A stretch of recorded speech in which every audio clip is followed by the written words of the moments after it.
Before 1945, war had already shown humanity its worst. Entire cities burned through the night. Soldiers disappeared by the millions. Across Europe and the Pacific, death had become part of everyday life during World War II. But even in a world drowning in violence, there were still limits to destruction. Then came a weapon that changed those limits forever. Hidden deep inside heavily guarded laboratories, the Manhattan Project brought together some of the greatest scientific minds on Earth. For years, they worked in complete secrecy, racing to create a bomb unlike anything ever imagined. Not a bomb designed to destroy buildings, a bomb designed to destroy cities.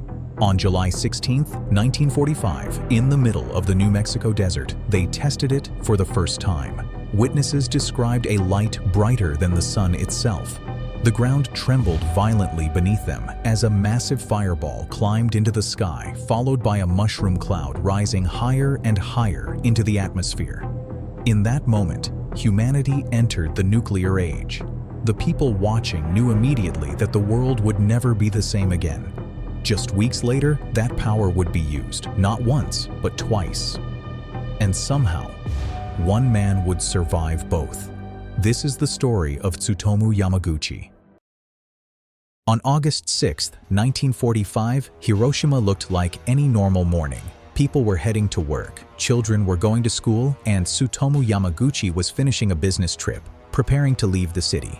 As he stepped outside, he looked up and noticed a single plane in the sky.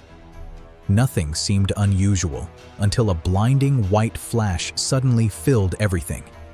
In an instant, little boy, the atomic bomb dropped on Hiroshima, detonated above the city. The explosion sent him flying, burning his skin and rupturing his eardrums.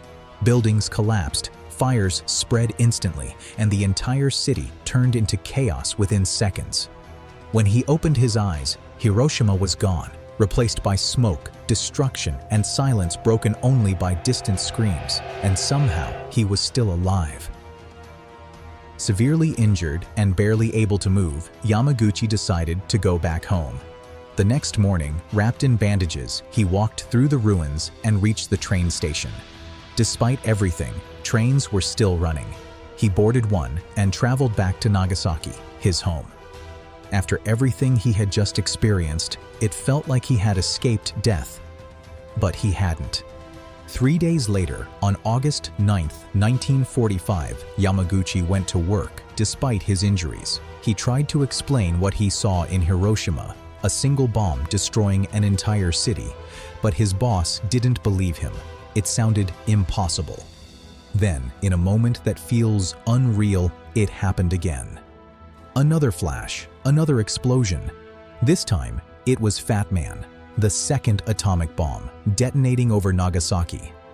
The building collapsed around him, glass shattered, and the world once again turned into fire and destruction. For the second time in 3 days, Tsutomu Yamaguchi was at the center of a nuclear explosion, and once again, he survived.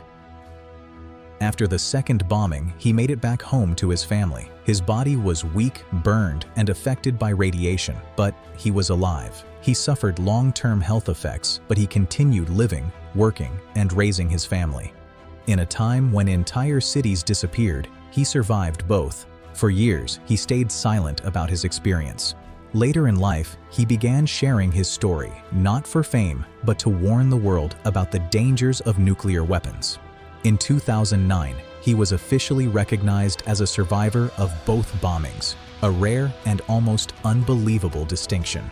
He became a symbol of survival and resilience in one of history's darkest moments. Tsutomu Yamaguchi died in 2010 at the age of 93. He survived the unimaginable, not once, but twice. And maybe the most powerful part of his story isn't just that he lived, it's that he made sure the world would never forget. If you want more real stories that sound like fiction, subscribe, because sometimes reality is more unbelievable than anything we can imagine.